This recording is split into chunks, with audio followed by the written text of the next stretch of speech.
পবিত্র মাহে রমজান আত্মশুদ্ধি ও ত্যাগের মাস। মাহে রমজান মুসলিম উম্মাহর জন্য এক অনন্য রহমত, বরকত ও মাগফিরাতের মাস। এ মাসে আল্লাহর নৈকট্য লাভের অপার সুযোগ আসে।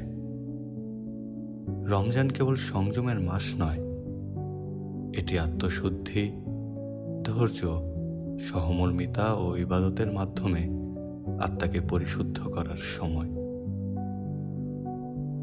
রমজানের সবচেয়ে বড় বৈশিষ্ট্য হল এ মাসে মহান আল্লাহ মানবজাতির জন্য পবিত্র কোরআন নাজিল করেছেন। তাই রমজান কেবল রোজা রাখার মধ্যেই সীমাবদ্ধ নয়, এটি কোরআনের শিক্ষা গ্রহণ, বেশি বেশি ইবাদত বন্দেগী ও আত্মশুদ্ধির মাধ্যমে আল্লাহর রহমত লাভের সুযোগ এনে দেয়। রমজান মাস আমাদের আত্মসংযম শেখায়,